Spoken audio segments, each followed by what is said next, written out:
92.4 Pas FM, Radio Bisnis Jakarta.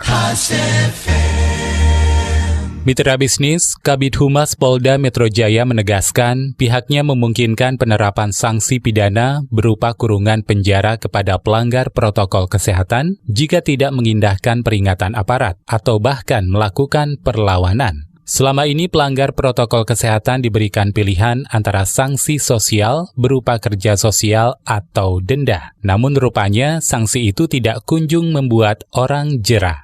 Untuk membicarakan hal ini lebih lanjut, saat ini kami telah tersambung dengan anggota Komisi 3 DPR, Iwayan Sudirta. Pak Sudirta, bagaimana Anda mencermati hal ini? Kalau masalah sanksi ini kan kalau berupa pidana ini kan kalau untuk berlaku tingkat nasional kan harusnya melalui undang-undang kan itu lama kan prosesnya kan. Maka yang efektif adalah kalau tiap daerah itu mengambil kebijakan sendiri kalau menganggap masyarakat dengan himbauan nggak cukup. Harusnya kan dengan himbauan cukup kan. Pertama kan himbauan kan. Yang kedua sanksi administratif berupa denda kan atau penutupan usaha, sanksi administratif kan. Tapi kalau itu tidak mempan ya memang pidana sebagai upaya terakhir karena prinsip hukum pidana itu kan upaya terakhir. Lebih baik sanksi administratif dulu berupa denda, penutupan usaha misalnya kalau misalnya restorannya bandel tidak mengikuti protokol COVID misalnya kan bisa ditutup itu. Tapi kalau ini sudah nggak mempan memang upaya terakhir harus dijalankan untuk keselamatan bersama. Di era sekarang ini harusnya mengatasi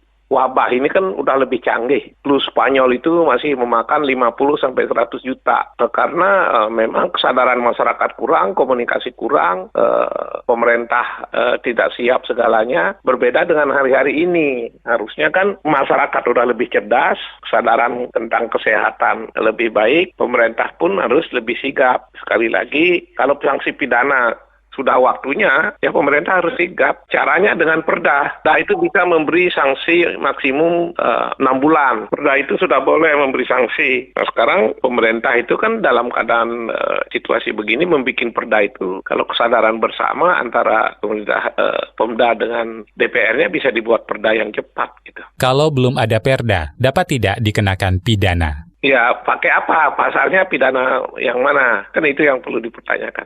Mana? Pasal mana? Kan gitu. Pasal mana yang dikenakan? Itu pertanyaannya. Bisa saja polisi mengenakan itu, tapi kan harus jelas pasalnya. Karena sanksi pidana kan harus dibuat, sudah ada aturan yang mengatur lebih dulu, baru orang boleh dikenai sanksi pidana. Aturannya mana gitu? Harus ada aturannya dulu. Kalau polisi bisa menunjukkan pasal-pasal tertentu di dalam KUHP bisa dikenakan pada yang melanggar COVID, silahkan. Tapi harus berhati-hati, karena penerapan hukum pidana itu berkaitan dengan hak asasi. Jadi betul-betul harus ada aturannya. Tapi kalau polisi mengatakan akan menindak berdasarkan hukum secara pidana berdasarkan KUHP atau berbagai peraturan lainnya silahkan kalau ada, tapi harus jelas aturannya. Kalau belum ada aturannya ya jalan keluarnya ya perda. Di beberapa daerah kan sudah melakukannya. Saya belum mengecek, tapi menurut informasi NTB sudah membuat perda. Bila sudah ada perda, sanksi pidananya juga sudah cukup ya Pak? Sangat-sangat cukup, karena pada hakikatnya kalau kita buat perda dengan mencantumkan sanksi pidana bukan ingin memenjarakan warga, karena hakikat hukum pidana itu memberi rambu-rambu,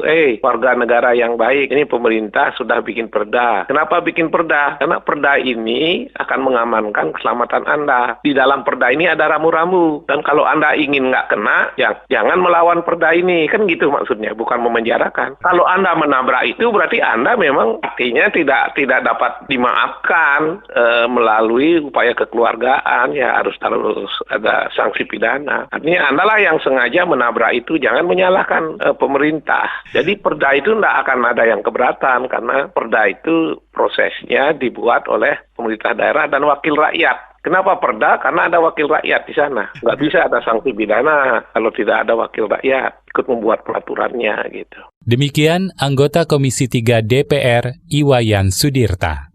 Saya Anto Wijaya.